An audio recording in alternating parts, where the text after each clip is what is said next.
Hola, ¿qué tal amigos y amigas? Estamos de regreso aquí en el Estado del Estado, este programa donde pretendemos hablar de los temas de la agenda pública en un lenguaje pues fresco, ¿no? Y cotidiano. Y bueno, como siempre me acompaña mi amigo Matthew Cisneros. ¿Cómo estás, Matthew? No mejor que tú, pero aquí le echamos ganas. Un gusto de estar con todos ustedes, retomando el Estado del Estado, que ya tenemos, este sería nuestro segundo programa piloto, ¿le podemos llamar de esa manera? Ahora ya dejemos de pilotaje, vamos a darle ya lo que va, ¿no? ¿Y qué dices del calor, amigo? No, está cabrón, ¿verdad? Agenda muy común, ¿no?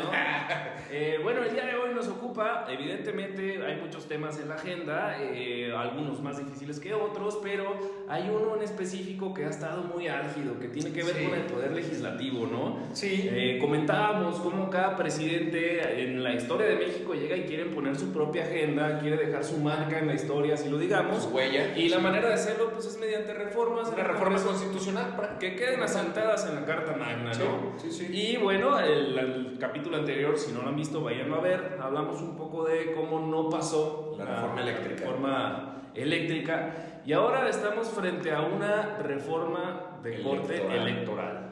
Sí. Me gustaría pues que contextualicemos un poco a nuestros youtuber videntes y Facebook videntes y demás. ¿De qué trata? ¿En qué consiste, amigo? ¿Qué podemos rescatar de eso? Bueno, es una reforma que plantea cambiar el Instituto Nacional Electoral, por no decir eliminarlo, y crear el Instituto Nacional de Elecciones y Consultas. Ok, el INEC. INEC. O sea, la cuarta transformación, ¿no? De la Comisión de Elecciones, luego fue el Instituto Federal Electoral y luego ya fue correcto. El INE y ahora quieren hacer su propio INEC con las consultas a votación alzada, mano alzada, me imagino, ¿no? No, bueno, ahí el asunto es que hay una reducción de consejeros, aparentemente. El pretexto para esta intención es que es muy robusta, que es muy cara la democracia, que el Instituto Nacional Electoral no hace bien su función, que hay muchos privilegios y quieren reducir los costos. Esa es la argumentación. También el método de elección de los consejeros es diferente. Serían propuestas de 30 consejeros por el Poder Ejecutivo, 30 por el Poder Legislativo, 30 por el Poder Judicial. Lo cual a mí me parece, a priori, de aquí ya vemos un problema. 30 del Ejecutivo para que la ciudadanía los vote por elección popular.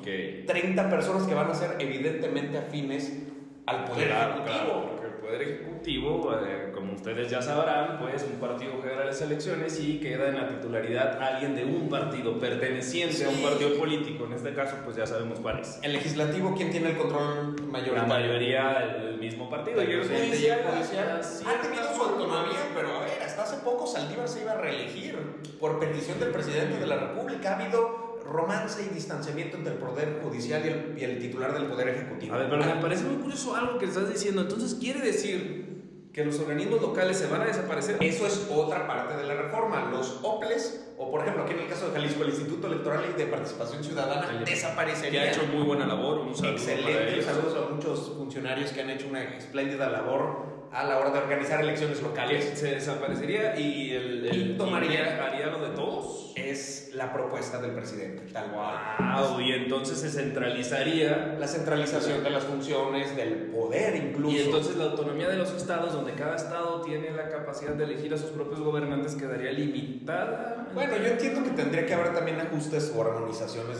en materia legal. Sería una pregunta interesante abordarlo por ahí. Invitamos después a alguien del Instituto Electoral de Participación de Jalisco a debatir con nosotros. Que yo me imagino que no les gustaría la reforma. A ver, porque también es cierto que el sistema de partidos ha provocado que existan dentro de los consejos de los OPLES o incluso del mismo Instituto Nacional Electoral consejeros con ciertas tendencias o afinidades de algunos partidos políticos. Es una crítica muy recurrente, ¿no? La partidocracia. A manera de propuesta, es lo mismo que pretenden hacer a nivel ahora nacional con los tres poderes que después se hacían los estados, ¿no? Proponían y la Cámara aprobaba, algo así. Pero es preferible que haya pluralidad. Totalmente, es una democracia, ¿no? La Contrapesos democracia es la base. A que las propuestas sean en su gran mayoría, si no en su totalidad, de una sola persona o de un mismo grupo político, ¿no? Oye, y entonces se pretende que estos sean electos, o sea, proponen 30, 30 y 30, y el método de elección de esos 30, ¿cómo va a ser? La propuesta es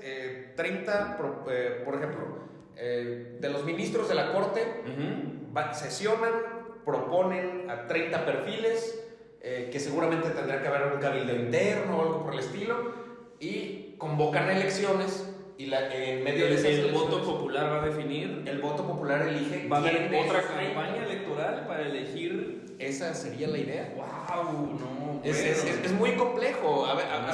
Alguna vez debatíamos, por ejemplo, cómo el Poder Judicial era el único poder que no se elegía por voto popular. Y tiene una razón de ser. Claro, o sea, tienes que tener, creo que 10 años comprobados en el ejercicio de la abogacía, del derecho, para poder estar ahí. Y tiene toda la lógica, porque tienes que tener una persona que le sepa, porque justamente pues no está ni más ni menos que luchando o peleándose pues la justicia, o sea, es la interpretación de la ley, claro. A partir de principios muy claros y técnicos. Es muy complejo, porque yo no me imagino, o sea, por ejemplo, oye, Oscar, tú puedes elegir a dónde nos vamos a cenar. No más que te vas a los restaurantes de mis amigos. Y te plantea algo más grave. Al rey del barrio, de mi amigo Pedro, y el otros dos, a otros amigos. A los que no pagaron patrocinio. Es que nomás tengo un amigo que tiene un lugar. Estamos amigos con restaurantes, claro. Pero se entiende, ¿no? No, y me parece demasiado curioso, porque incluso nos ha costado la democracia, nos ha costado llegar a donde estamos. A mí me parece un gran acierto cuando llegó el IFE, demasiado acierto como ha venido trabajando el sistema electoral. Es una democracia que en algunos lugares el sistema electoral mexicano es como una forma de respeto, es decir, sí te cuesta, pero por el antecedente que tenemos en la historia de que somos muy vagos con esta cuestión de querer empoderarse. O sea, históricamente hemos tenido muchos dictadores, ¿Cuántos años tenemos como nación, no? Fíjate, desde 1823, claro. Sí, 200 años. ¿Cuántos años llevamos en democracia?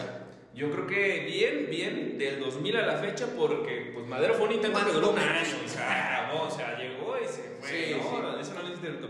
Pero ahora está bebé la democracia. Sí, claro. Y hacer este tipo de ajustes tan violentos, sobre todo vulnerando al gran pilar que hizo posible la democracia, que es el Instituto Nacional Y cuando Electoral. la política ha dejado mucho que desear al pueblo mexicano, por eso tenemos grandes niveles de abstencionismo en las elecciones. O sea, yo veo que un partido argumenta, tenemos 30 millones de votos y los cacarean como si pudieran hacer todo. Sí, bro, pero 30 millones de 130 millones de mexicanos, o sea, 100 millones de mexicanos, no todos son votantes, pero no participan en ese proyecto. Al contrario, siempre el gran ganador es el abstencionismo, la gente que no quiere votar. Y ahora nos traes más votaciones, en vez de traernos más cultura política democrática. Exactamente, lo que pasa es que lamentablemente la democracia no ha solucionado los problemas más fundamentales que se tienen que atender: la seguridad, sí. Y la economía, la generación de empleos, el tema del medio ambiente. A lo mejor no está ese problema en la casa de todos. Creo que no hemos entendido algo como nación que sí me pesa. Y que también tiene que ver ahorita con la cuestión del quererse meter en la cuestión de la educación, ¿no? Sí. Y cómo la misma educación pues no nos ha forjado como un ambiente chido. O sea, siempre termina siendo una cuestión propagandística de los gobiernos. Sí. ¿Cuándo vamos a aprender? La democracia no funciona. Y un poco me llega a hacer mella que esta cuarta transformación, pues más que transformación es un retroceso, ¿no? En algunos aspectos donde dices, bueno, cuando tenemos que inyectarle más a la pluralidad de ideas, te estás centralización del poder. Centralización del poder otra vez, el querer cooptar, el utilizar los medios que tienes a tu alcance para presionar, para patear, para mover y para imponer tu agenda. Pero bueno, yo creo que podemos ya meternos a otro tema. ¿Qué más viene qué más nos espera en esta reforma electoral? Lo del tema de la reducción de diputados plurinominales. Eso es muy interesante. También lo del Senado, que serían 96 senadores en vez de los 128 que hay actualmente. Que ahí, en el caso del Senado, me parece pertinente la reducción, en tanto que los plurinominales no tienen sentido por la función del Senado de la República. Claro, estarían eliminando 32. Estarían en 32. No me fallan No sé las si cuentas. quién serían, o sea, serían los. Entonces, yo entiendo que son 32 los ganadores de mayoría son relativa. 64 por mayoría porque van en fórmula de 2 por estado. Más los de primera minoría y ya se te hacen tus el 96. primer perdedor y Sí. los de representación proporcional. ¿Eliminarían cuál fórmula? ¿La de RP? Entiendo que es la de RP, porque si te fijas, Sí, ajá. sí, me o sea, sí pues te salen las cuentas, o sea, 32 más 32 más 32. Ahí está, ¿no? 96, 32. O sea, dos de primera minoría y te eliminan los de RP, que tiene su cierto sentido. De ahora su billete, pero ahora en el poder. No, pero en la Cámara de baja, Diputados, los que es diputados. el recinto de la representación Actualmente popular. hay 500, como acá 500 son 200 de plurinominales, o sea, de representación proporcional, y 300 de mayoría. electos por mayoría. Creo que va a haber una simbiosis si se cambia la fórmula por todos y se reduce a 300. Sí, el problema de las dificultades que pueda tener un Congreso no pasan por el tamaño. Claro. Pasan por los mecanismos que se dan dentro de la Cámara para la toma de decisiones y para la representación popular. Es decir, pueden ser más diputados y no representar a sus ciudadanos, o pueden ser menos diputados y representar pésimamente a sus ciudadanos, o cualquier variación. Aquí lo importante de un Congreso es precisamente que exista pluralidad, que la representación proporcional te da pluralidad en la conformación, Claro, esencialmente. sí, totalmente. De hecho, para eso es, o sea, Claro. en las 30 elecciones de la democracia de Sartoris, ahí se los recomiendo, está cortito, chiquito, lo hicieron para un canal ahí, para que la gente entendiera. Te dice eso, es el gobierno de las mayorías, pero que tiene que contemplar a las minorías. Por ¿Qué supuesto. estarías afectando entonces cuando haces este mecanismo? Estarías afectando a las voces minoritarias que pudieran llegar a defender agendas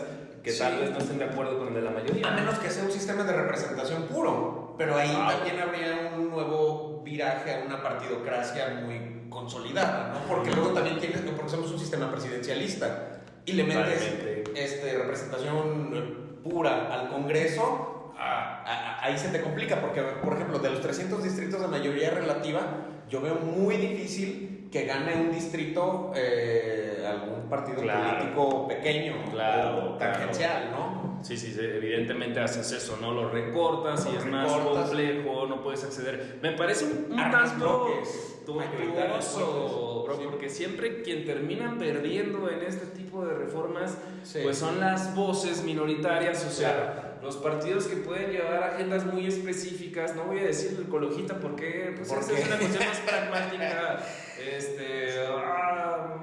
Zángana le voy a llamar. No, perdón, una disculpa, un saludo para todos. No. Para las dirigencias, ¿no? Ajá, pero me refiero, puede haber un partido local que puede tener una agenda muy específica y que puede quedar fuera, ¿no? Porque al final de cuentas están homologando y están haciendo una cuestión muy interesante donde la mayoría sí es el gobierno de la mayoría, pero no es la democracia. O sea, es que entendemos muy mal la democracia en este país, nos ha fallado el sistema educativo en eso. Pensamos que es el argumento falaz de la mayoría, porque la mayoría lo cree, no necesariamente es que es lo más justo o lo verdadero. Es que la democracia no te garantiza necesariamente buenas condiciones de vida. Es que esa es la diferencia. La democracia lo que te garantiza es que si hay un gobernante, hay un gobierno, hay un partido que hace mal las cosas y no te garantiza las buenas condiciones de vida, tú lo puedes cambiar. Y entonces tienes que flexibilizar el sistema. La democracia no se trata precisamente de que todos estemos de acuerdo, que todos nos unamos en torno a una idea única. Se trata de que existamos con diferentes maneras de pensar, con diferentes ideas, con diferentes, o sea, que tanto liberales como conservadores puedan coexistir sin necesidad de agredirse, de entender la política como consenso, no como conflicto, como esta manera de llegar a acuerdos donde la mayoría salga beneficiada. Se trata de que si tú apoyas una postura y yo apoyo otra postura, yo no tenga el derecho de decir y señalarte, eres un vendepatrias y mereces la cárcel. Eso no es democracia, brother. No, claro que no, está muy mal, o sea, y luego me sorprende porque viene de alguien que estuvo peleando históricamente desde el lado de las minorías. O sea, la bandera de la representación proporcional fue la que dio pie en este país para que las izquierdas pudieran tener representación, porque estaban prohibidas todos los reservos. Tenemos que remontarnos a la Lope para ver cómo llegaron primero los representantes, los diputados del partido, después evolucionó a representación proporcional y que ahora es muy justa para que el voto del ciudadano ciudadano no quede fuera, o sea, para que tu voto valga no ganó el de mayoría relativa, pero puede que ese proyecto en el que tú confiaste entre por repechaje, ¿no? Puede representar tu voz. Y luego entiendo que quieren reducir también en los ayuntamientos el poder, sí. o sea, se están metiendo en esferas, la esfera federal, y diputaciones locales. están metiéndose en las 3 esferas de gobierno y los 3 poderes. Es muy interesante porque entonces estamos ante un aplastamiento de todos los equilibrios de poder. Finalmente, esta reforma podríamos decir que es la concentración de mecanismos, la concentración de poder, si lo podríamos decir de tal manera, y creo que también te complejiza que expresiones políticas emergentes, pequeñas, regionales, puedan tener acceso a la representación. Podríamos considerar